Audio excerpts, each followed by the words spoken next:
I want to welcome you. I'm Shannon Decker. I'm here with Lee Flinn from the Idaho Crisis and Suicide Hotline.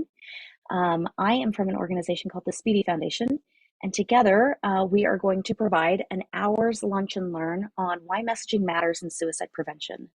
Our target audience are journalists from across the state of Idaho, but we know that we also have others joining us from all different walks of life and from states in the Rocky Mountain West, as well as I've seen a couple emails register from across the pond over in the UK. So it'll be interesting to see who we have here today. Um, Zoom etiquette. I know that for many of us throughout the pandemic, we started to migrate our lives over to the Zoom platform. So for today's training, you are welcome to keep yourself muted and your video off for the majority of the training. There will be time at the end for questions and answers. And if you'd like to unmute yourself or share your video at that time, that would be appropriate. The topic of suicide is oftentimes very sensitive. Most everyone has been touched in some way by suicide. And so if the content becomes too heavy, please feel free to take a break. You can walk away and come back. This is being recorded, so you can catch up. But take the time to talk with someone that you trust, somebody that you care about. If any feelings do come up, you can always reach out to 988, and we'll talk more about what 988 is here in just a little bit.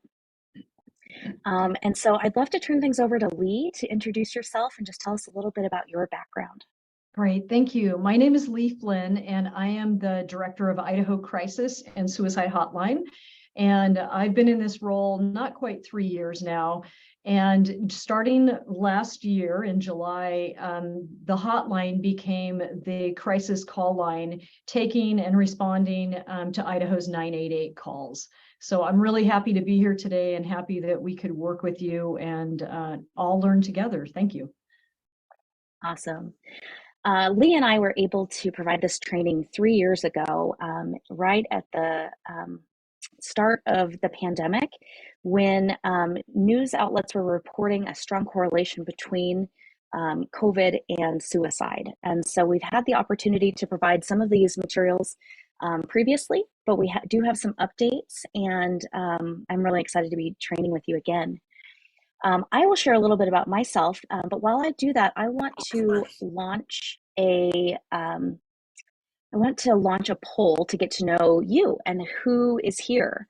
So on your Zoom platform, you have some questions in front of you to just rate your knowledge about safe messaging, rate your knowledge about suicide prevention, rate your knowledge about 988, and then identify what role you might play. Your role might not be identified on that list, but we'd love to see who's with us. So while you're doing that, I can share. My name is Shannon Decker. I run an organization, a nonprofit based in Idaho called the Speedy Foundation. I've been in this work for a little over 11 years. I've been touched by suicide many times. The nonprofit is in memory of my cousin, whose nickname was Speedy. And he was in the headlines for his career as an Olympic aerial skier, which is kind of an obscure domain of skiing.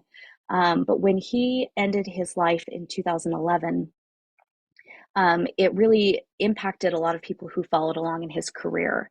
And there was a lot that was shared about his death, not using safe messaging. And so there are times throughout the training where I might reference him specifically.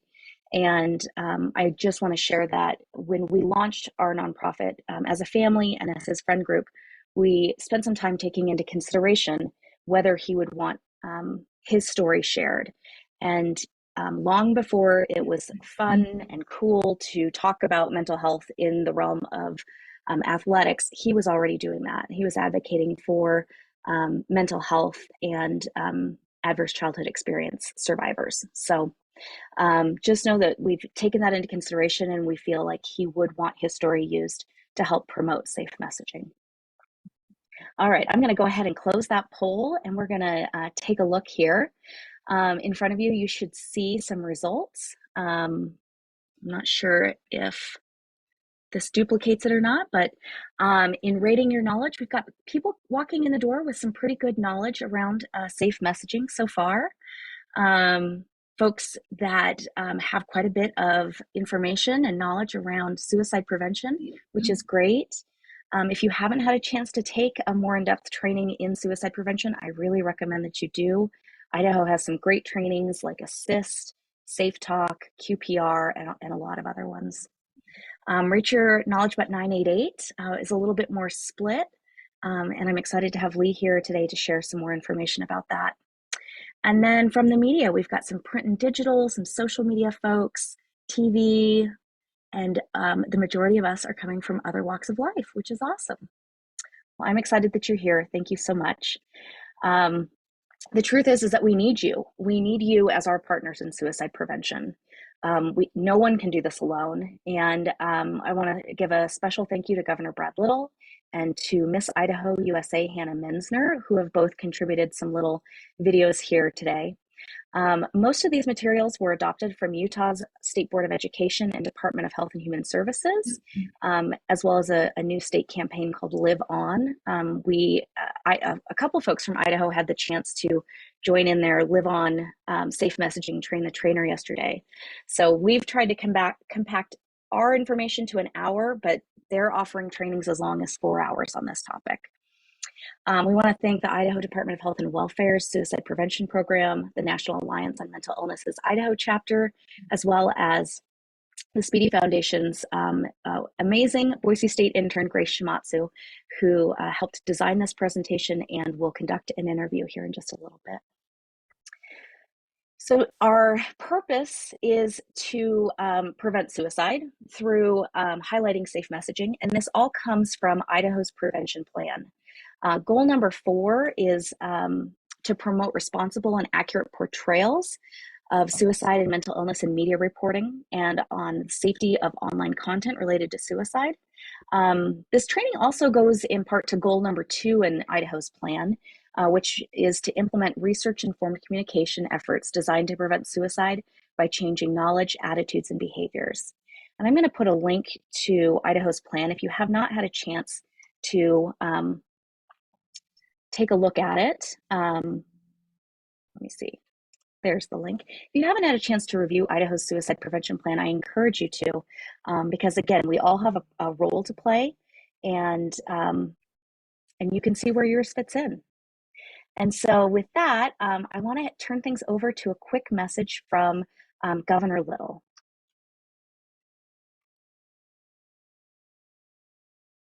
Hi, I'm Governor Brad Little. Thank you for the important role you play in educating Idahoans on mental health care and suicide prevention. Our state's suicide rate is among the highest in the nation. We all have a part to play in reducing suicide.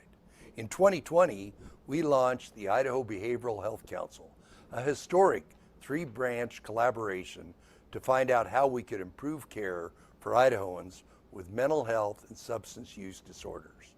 The council returned with a set of 34 recommendations, which we used to craft legislation aimed at increasing behavioral health resources for Idahoans across the state. And last year, the Idaho legislature approved every single proposal, including Idaho's transition to the new suicide and crisis lifeline 988. This 3-digit dialing code is a critical resource for Idahoans, providing a direct connection to compassionate, accessible care and support when they need it the most. I appreciate you, our Idaho journalists, and your efforts to report on suicide in the safest, most accurate, and most hopeful ways possible. Your reporting can help support Idaho's families and strengthen communities that are impacted by suicide. If you or a loved one is experiencing a mental or emotional crisis, call or text 988 Suicide and Crisis Lifeline. For help with local resources, dial 211. We are in this together, Idaho, and help. And help is always available. I think the video got cut off there. Thank you. So suicide is complex. It's not something that we can find one single all-encompassing explanation. There's no simple one path forward towards ending suicide. There's no one single path away from suicide. There are medical causes. There's all kinds of treatment, and there's lots of suicide prevention strategies. And so we're not here today to say that there's one magic single solution. When we look at individuals who have died by suicide, especially if it is in the lens of news reporting, we need to make sure that we're highlighting that suicide is a complex issue, and suicide prevention, ending suicide, is complex as well. The next slide is the video interview that Grace Shimatsu conducted with Miss Idaho USA, Hannah Menzner. Hannah's platform is suicide prevention and has been throughout her pageant career. She's going to be sharing some of her experiences with media surrounding the death by suicide of Miss USA Chesley Christ last February. So let's take a listen.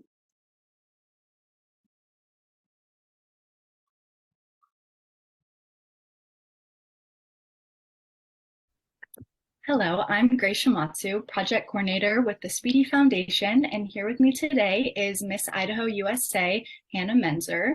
Hannah, thank you so much for sharing your time, experience, and safe messaging expertise.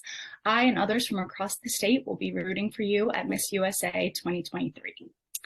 So Hannah, as the founder of Project Idaho, which is focused on teaching Idahoans to spot the warning signs and risk factors for suicide, and to be able to start caring conversations when someone is in need, can you tell us why this is such an important topic to you and why you've chosen this as your platform as Miss Idaho USA? Yeah, I think suicide is a pretty big challenge in the state of Idaho. We lose at least one Idahoan to suicide each day. And what inspired me to get involved was my experience volunteering for a crisis hotline for 4 years. And during that time, I spoke with several individuals who were seriously considering suicide and were struggling in general with their mental health. So that experience inspired me to start volunteering with the American Foundation for Suicide Prevention as an education volunteer. And now with the Speedy Foundation and as the founder of Project Idaho, I utilize social media as a way to teach those within our community how to start that caring conversation, to fight the stigma surrounding mental health, and to reach out to the resources we have available in our state. Thank you so much, and thank you for all your support and all of those services as well. Sadly, last February, former Miss USA Chesley Christ died by suicide. From your perspective, how was news of her death handled in the media? Yes, I remember hearing the reports of her death about a year ago, and it was incredibly shocking. The first few articles that came out were from popular gossip sites, and they really sensationalized her death. They described the way in which she died in pretty concrete detail, and even included some photos from the scene of her death that were pretty disturbing. And as someone who has volunteered with suicide prevention and who knew a little bit about safe reporting at the time, I was pretty appalled by what I was seeing. And I was really concerned for the people around me in the pageant community and the Miss USA community who were reading these articles and were feeling very disturbed and upset by what they saw.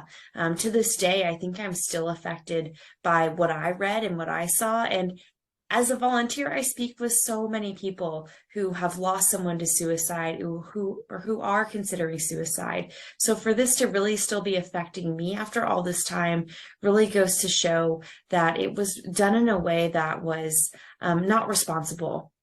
And if you Google her death today, a lot of those sensationalized articles have been removed, which is good, but there still are some that really focus on the lethal means, which we now know is what you should not do, and that focus on just how surprising it was that someone as successful as Chesley could die by suicide. And it's since come to light that she had high-functioning depression, but it was also a mistake to focus on that surprise. Instead, I think the messages could have been a lot more around hope and around how to help someone get the help that they need if they're going through something similar. So I think going forward, we can do a much better job when reporting on celebrity deaths and high-profile deaths by suicide. Absolutely. And going off of that a little bit, I listened to your interview with 98.7 WMZQ shortly after her passing, where you explained that how we talk about suicide in the media really does matter. Could you elaborate a bit on the importance of modeling appropriate language, specifically in the media, and why this is such a crucial aspect of suicide prevention? Yeah.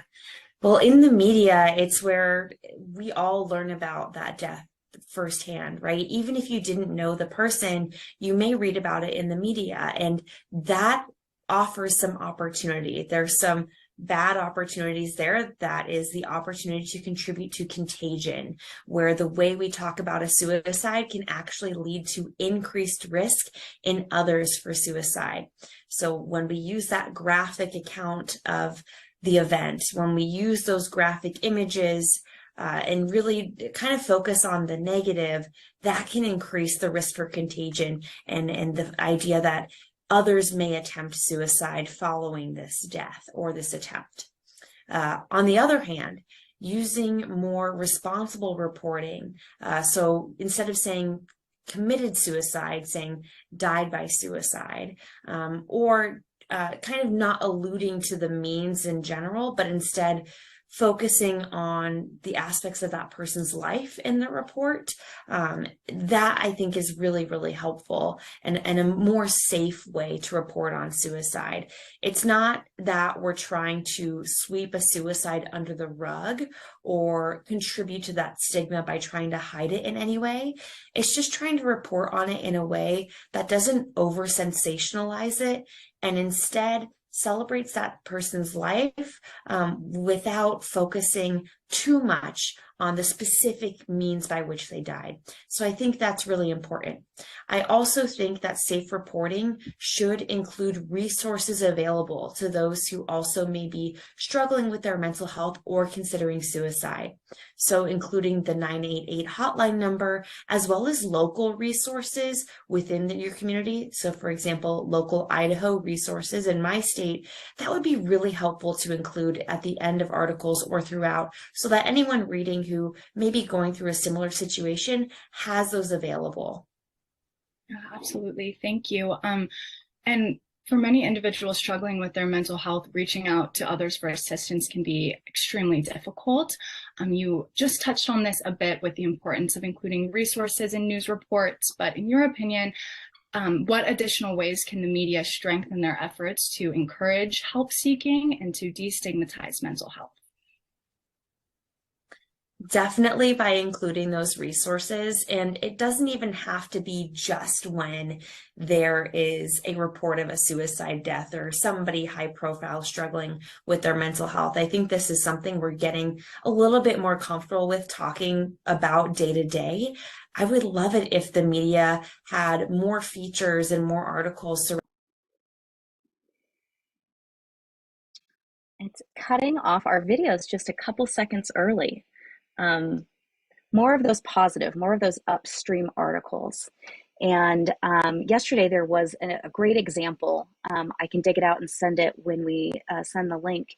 But there was an example of a man who found himself with someone who was struggling with thoughts of suicide. And he stayed with him, he got him connected to crisis care, and then he did that follow-up.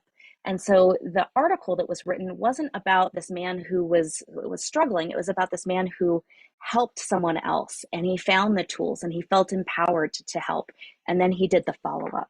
And so the more that we can put those types of stories into all frames of media and entertainment, the more we can promote that idea that hope and help are available. All right.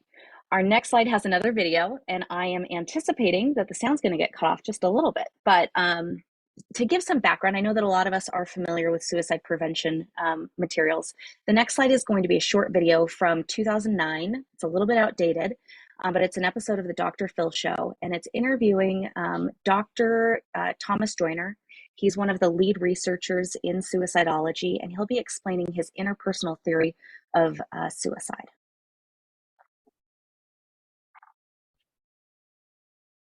Now joining us at this point is Dr. Thomas Joyner, a distinguished research professor in the Department of Psychology at Florida State University. Now, he's written a book called Why People Die by Suicide. Let me say that again, and there's a picture of it up. Why People Die by Suicide. It's not a beach read, I understand, but it is an important, important message. Now, sadly, Dr. Joyner's own father committed suicide 18 years ago. Now, this really moved you to try to figure out how somebody with such a great and productive mind could get in such a dark place as to end their life. That's right. My dad's death makes me feel honor-bound to not only understand it, but to exact some revenge for it. Something or somebody stole my dad away from me is the way I view it. And so I feel honor-bound to return that favor and exact revenge. Here it's going to be exacting revenge on suicide itself by studying it scientifically, by advocacy, and through clinical and prevention work. Yeah, and so by helping people understand it, know the warning signs, see what's going on, then we're raising awareness just by having this conversation. Absolutely. And that's exactly what these wonderful people are doing down here, because at this point you say that Casey really wanted to make a difference in this world, and you can't just now sit back and not do something given the experience, true? Yeah, exactly. I had a lot of the same pain that I think Mr. and Mrs. Brooks expressed, and that pain was strong for a while, but it did lessen. And then after it did, I poured my professional energies into trying to combat this international killer. And you've made some headway. You figured something out. Dr. Joyner believes that people considering suicide share three traits in a very common way. And the first one is feeling like a burden on other people, and that their death will be worth more than their life. Talk about that. That's right. It's the idea, the mental calculation that my death will be worth more than my life. If you truly believe that, you could see how that would facilitate suicidal behavior. And we've shown in multiple studies that it does indeed do that. Crucially, the person is mistaken in that perception. But the trick is that they don't know that they're mistaken in that perception. They believe it to be true, and it spurs suicidal behavior. And isn't it true that most suicidal situations and dilemmas that push people over the edge are transient? That if they had just stuck it out, they tend to get better? Absolutely. There's no question about that. And there's also no question, as you've already alluded to, that there are good, effective treatments that work for the conditions that underlie suicidal behavior. Yeah. Psychologically, therapeutically, pharmacologically, there are so many things that can give people relief. Absolutely. The second common trait that Dr. Joyner talks about is a feeling of loneliness or social disconnection. If you look through the literature, the scientific literature on suicidal behavior, arguably the single most powerful risk factor of all is loneliness, a feeling of alienation from others. Yeah, so they just don't feel like they fit, belong, so they're just on the outside looking in, so why not just leave?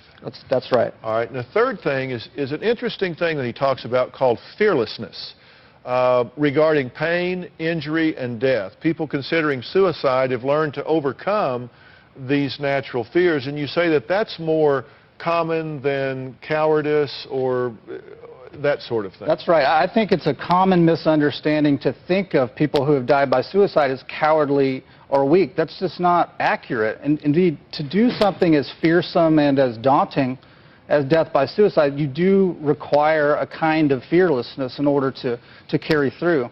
Yeah. When we come back. All right, they're going to go to commercial. In the chat box, I put a link to that full 10-minute video. It's an older video, it's 2009, but the information is still there. The data is very different from what today's profile in the United States looks like. The language is not necessarily using safe messaging guidelines, but that theory is one that if we could take some time to really empathize and understand, it can change the way that we share stories that impact suicide to help illustrate how complex the topic really is. I've got some data here. This comes from the CDC. These were 2020 numbers that outline the age-adjusted death rates in the United States. And so you can see that Idaho, along with many other Rocky Mountain, rural, western states, does have much higher suicide rates than throughout the rest of the country.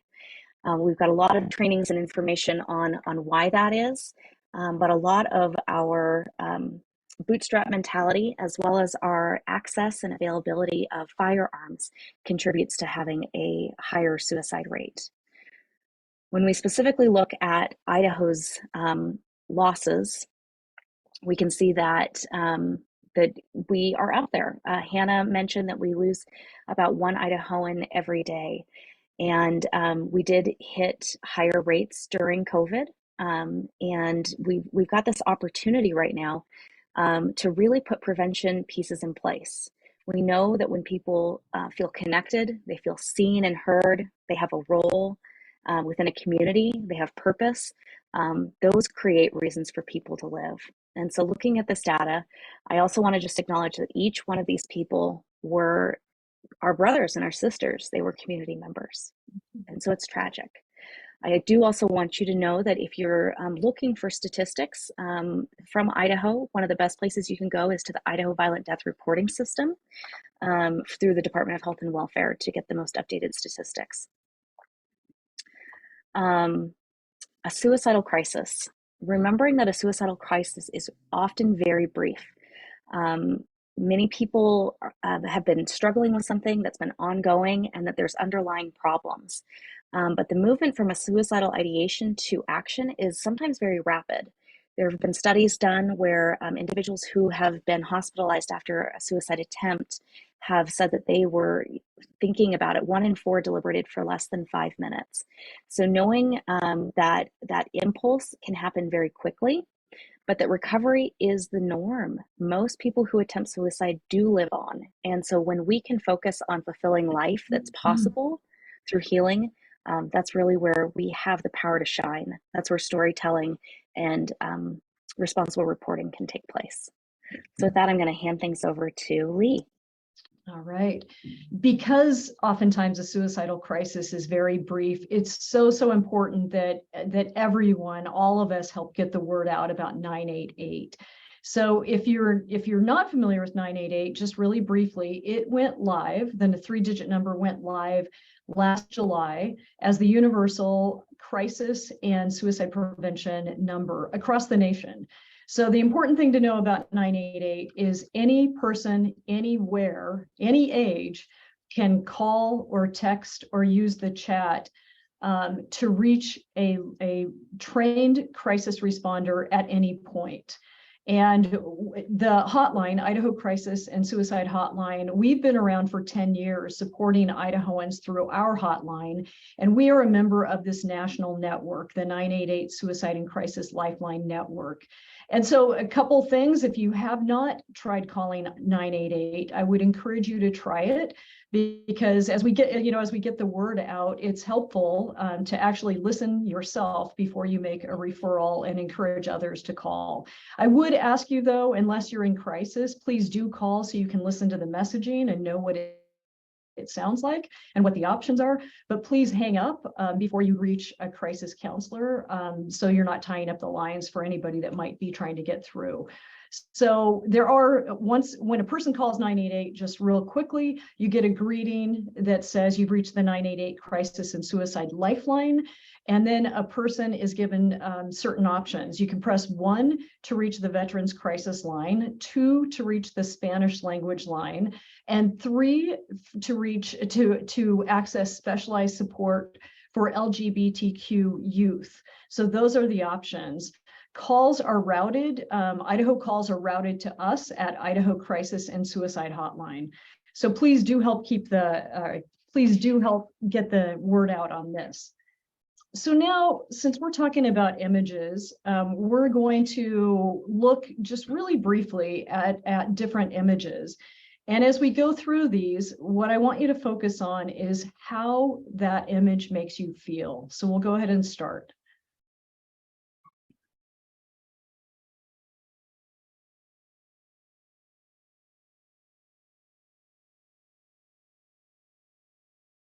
All right.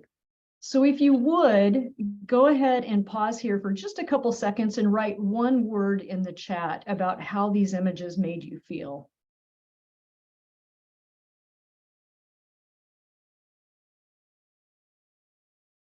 All right, I'm seeing a lot of the same words: sad, despair, hopeless, loss.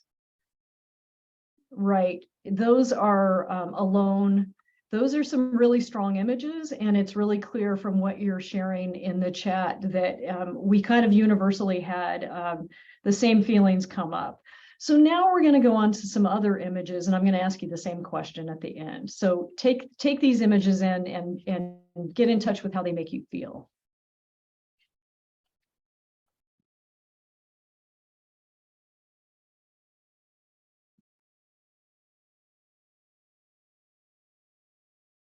All right, same thing. If you would type a word or two in the chat about how those images made you feel.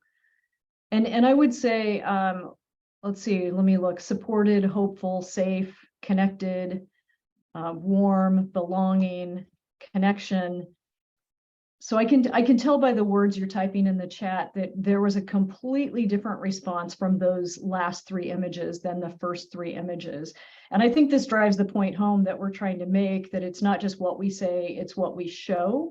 And it's worth noting that all of these images, the first three and the last three, were all images used in media reports in the state of Utah. So these are images that were actually put out in news reports, and you can tell the difference very starkly. So moving on, so we want to, what we've been talking about is inspiration and really focusing on helping people focus on the resilience and the life that a person lived. This is a statement by Dr. Christine Moudier from the American Foundation for Suicide Prevention, and I'm just going to read it really briefly. We believe strongly that the issue of suicide is really important to raise the volume on. So it's not that portrayals are all bad. It's the way that it's done, and that it needs to be with a prevention message and a message of hope, something that can inspire others to work through life's struggles. Whether they're upstream from a crisis or whether in that moment of suicidal crisis. And again, we cannot emphasize enough, we're looking for and we're encouraging messaging that can inspire others to work through their struggles. So as we've been talking, what we say, how we say it, and the images we use can literally make things better or worse. And when we say that, we're talking about can put a vulnerable person at risk, at a higher risk for suicide, or community members, if we look at it bigger than just an individual, or what we say, how we say it, and the images we use can do the other, the flip side, and can promote resiliency and encourage people to seek help. And again, we're thinking of individuals in every community and the community as a whole. So there are over 50 research studies that show that certain types of news coverage can increase the likelihood of suicide. So, and Shannon and I were talking yesterday, we actually think it's a lot more than 50, but suffice it to say, many, many, many research studies. So within these, some of the components that can make the risk of suicide increase relates to news coverage, the duration, the amount, and the prominence of coverage. And so moving on, we want to highlight in the next slide that there are specific risks that we want to really highlight. And this can be in a news story. It can be, for those of us not journalists, it could be in blog posts. It can be in any communication that we share with people. So some of the, in communications, some things that increase the risk of suicide are communications that describe or show the suicide method. Images or stories that repeat the story or extensive coverage, and also very notably, stories, and I think we've all seen these stories that really use sensationalized headlines or really play to the drama. And I know earlier in this presentation, Miss Idaho spoke of this really eloquently. So I want to give you two examples from the 18th century. And these are really well-known examples, and they illustrate what we're trying to do today very well. So first is known as the Werther effect. This is based on a book called The Sorrows of Young Werther that came out in 1774. So in this story, the hero dies by suicide. And this was a really popular book in Europe at the time. And what was noticed is there appeared to be a lot of copycat suicides. Eventually, this book was banned. So the opposite, and this is really, again, illustrates the power of effective communications and safe communications. The opposite example is called the Papageno effect. And for those of you familiar with Mozart's opera, The Magic Flute, you may have a reference point for this. But in The Magic Flute, Mozart has a character named Papageno. And as the character fears that his love is lost, he plans and he prepares to really take his own life and to end it all because he's distraught. However, in this story, friends remind him, support him, and remind him of reasons to live. And so what is highlighted in this example with the Magic Flute is that the main character exercises coping skills and during the time of a crisis. And so, one illustrates a hero dying by suicide, and the other illustrates a main character that shows good coping skills. So then another example, and this is one with Robin Williams that I'm sure you all remember. I think it's been almost 10 years ago now, but Robin Williams' suicide surprised a lot of people. And one thing that was noted is in the week following his death, calls to the National Suicide Prevention Lifeline increased by 50%.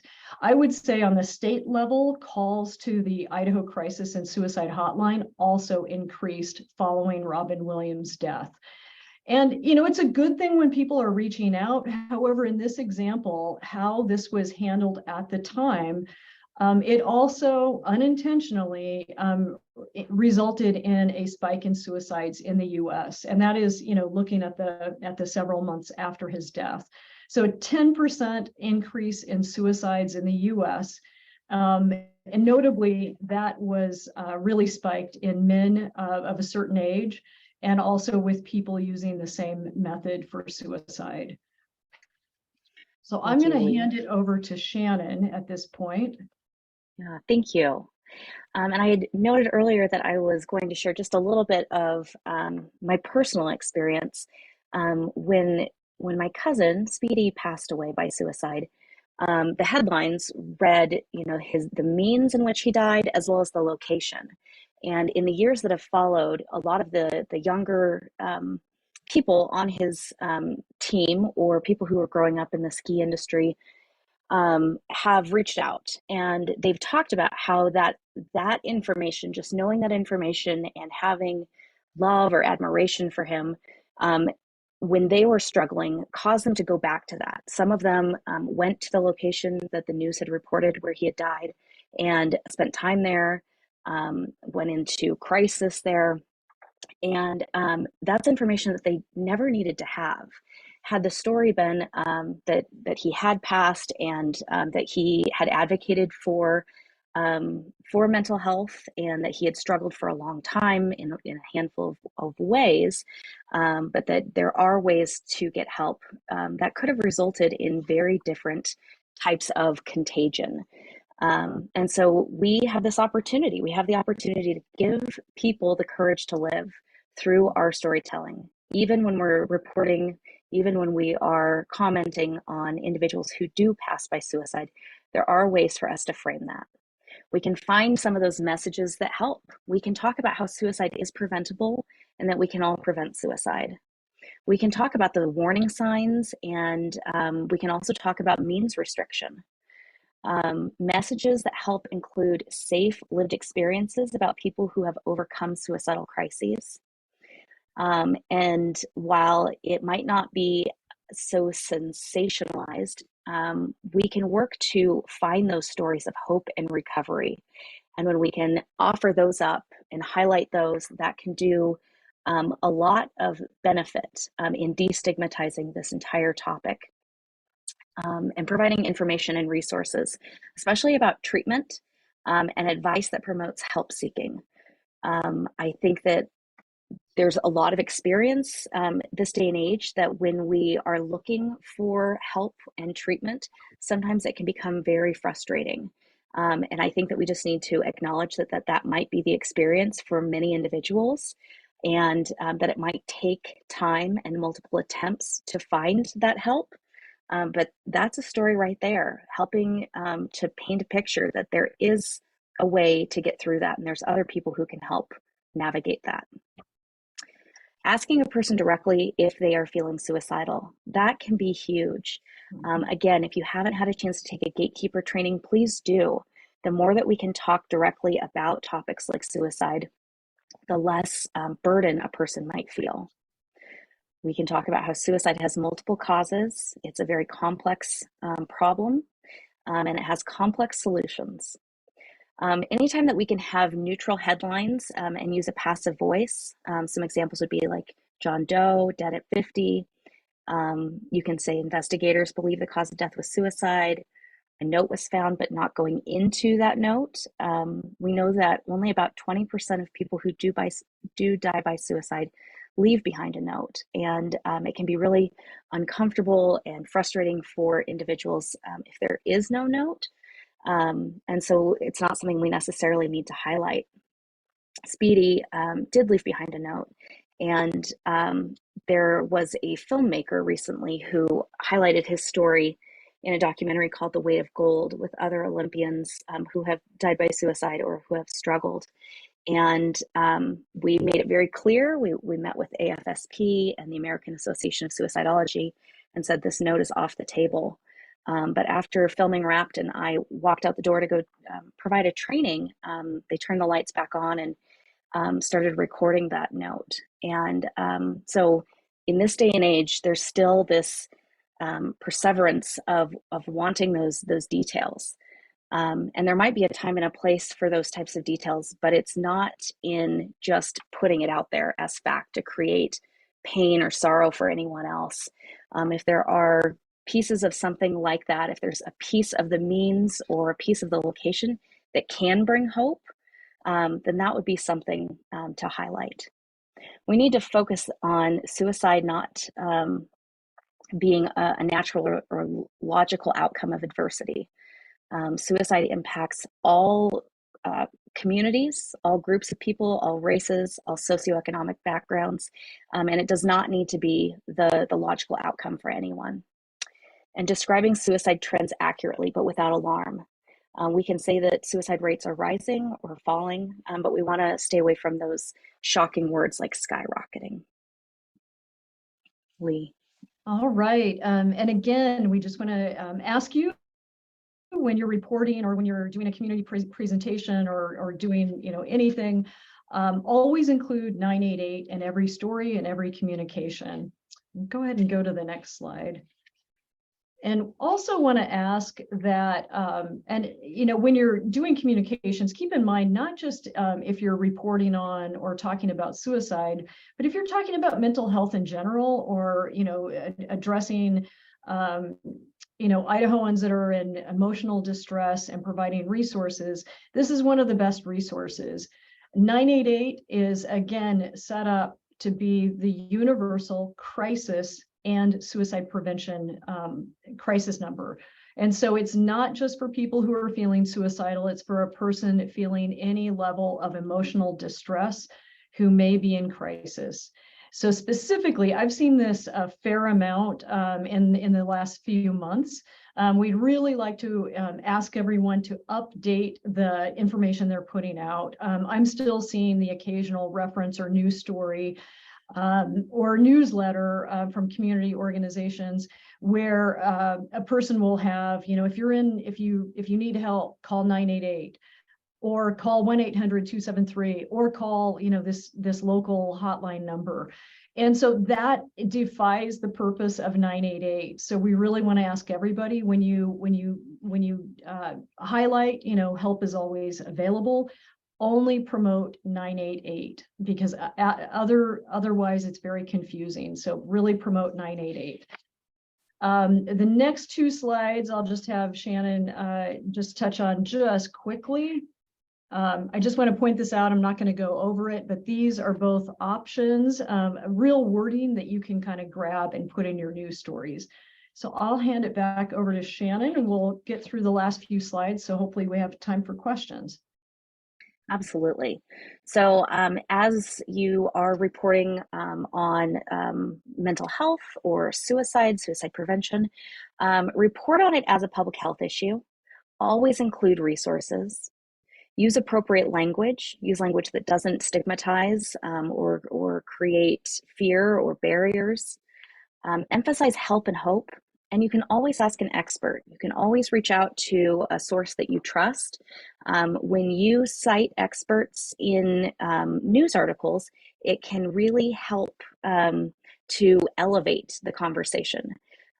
Listing a resource is great, but if you can have someone that's highly regarded within a community or within the world of suicidology or healthcare in your community, if you can have them share how that resource has been used, how they've personally used it, that can go miles for somebody who might be struggling and creating hope. Lee fields a lot of questions. I field a lot of questions. You can always reach out to NAMI Idaho, to the American Foundation for Suicide Prevention, to the Suicide Prevention Program through the state of Idaho. If you are working on a story and you're looking for help, please go ahead and reach out. Try not to use big sensationalized headlines. A headline like Kurt Cobain used shotgun to commit suicide. Instead, you can use the headline Kurt Cobain dead at 27. You want to include photos and videos of people and places and things. We don't want to be using a picture of the grieving family, the friends at the memorial and the funerals. Let's use pictures if we're reporting on a suicide of the school, the work, a family photo, focusing on the hope and the things that were good in their life. Always include the hotline logo and the crisis line numbers. Mm-hmm. Again, we don't want to use big sensationalized words like epidemic and skyrocketing. Instead, we want to use the non-sensationalized words like a rise or higher trends. We don't want to describe suicides as without warning. Almost always there are people who have warning signs. Sometimes we just might not be the ones to pick them up. We think of them as invitations. People are sending out invitations that they're struggling. And until we tune in and really are able to fine tune being able to have those conversations, we might not be aware of them. So when we want to talk about those warning signs and what to do. If you can include a sidebar in your article, that would be really beneficial. I found a great example, but it was too big to put into this slide deck. So I will send that out in the email along with the recording of these slides. Language matters. Instead of saying successful suicide or completed suicide, say took their own life. Instead of saying chose to kill themselves or committed suicide, use died as a result of a self-inflicted injury or died by suicide. Try to take any emotion out of the language that you're using, if possible.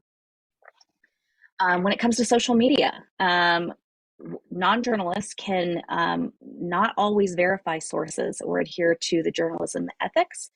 And so we just need to be in a place where we're using integrity in the social media that we put forth. And so I know I asked if you use social media, whether it's personal or professional, remember that social media lives online forever, that stories are very short. Oftentimes they can be graphic and they're really easy to share. And so we need to be cautious of that. I guess I did not launch the poll yet. Hang on one second. I do have a second poll for us all. My questions for you, here we go. While I present this slide, I would love for you guys to tell me if you're using any social media platforms, either professionally or personally, and do you know of any safety measures that are designed for those platforms? So while you take that. I will continue through our slides. So making sure that the comments are appropriate in social media. They aren't always monitored, and they can be anonymous, and that can be very dangerous. Being aware that there's also pro-suicide websites and chat rooms. That is something to take into consideration when thinking about social media. If you are posting on social media, you want to use content warnings. You want to make sure that you're selecting those graphics of images of people that are engaging with life. We want to try to do as much as we can to avoid speculation of the person's last thoughts or reasons that they might have taken their life. And we don't want to publish suicide notes or republish their last social media posts.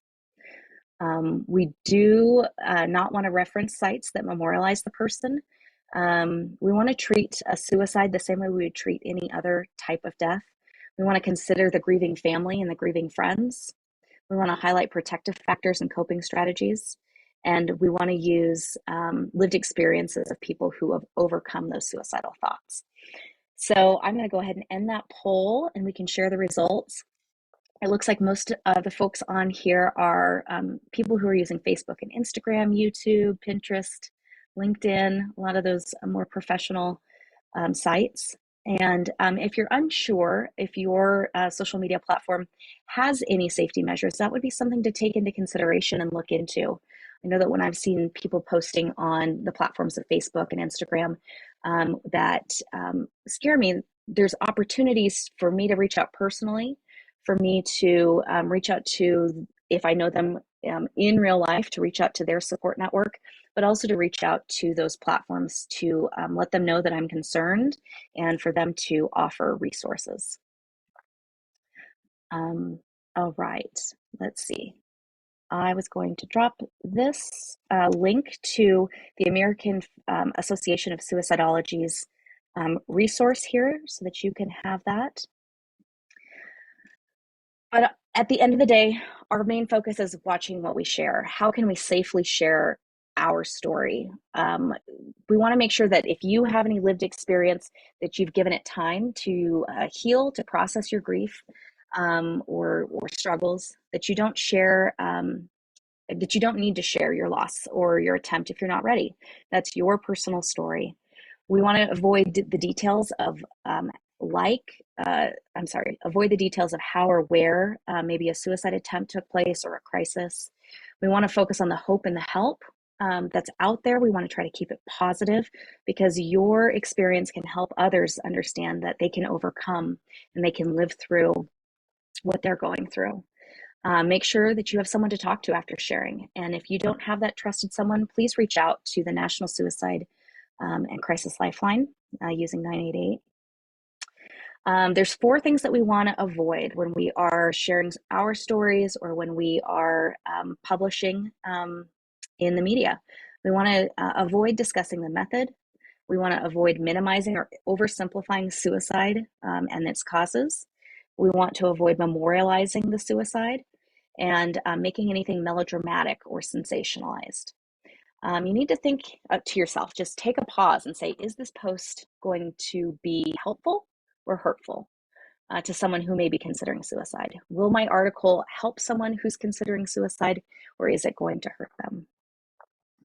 Dr. John Draper with the 988 Lifeline, he says, you cannot not report on suicide, but when anyone dies, the focus should be on the cause, should not be on the cause of death so much as what they meant to the living and what they meant to the people around them. The story of their life is so much more important than the story of their death.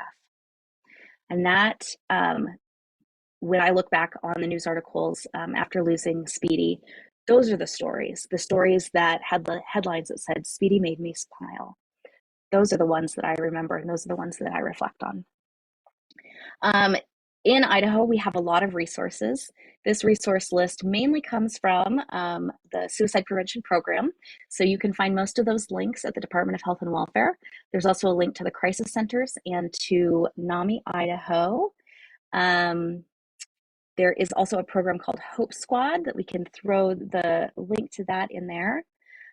These are a lot of the resources we used in today's training, so you're welcome to reference those. And this is contact information for Lee and myself. You're always welcome to reach out. The recording and other resources will be available on our website. And lastly, we have an evaluation. You're welcome to use your cell phone to grab that QR code, or in the chat box, we have a link. So with that, I am happy to end the recording, and then Lee and I are going to be available here to answer any questions that you have. So I'm going to stop recording.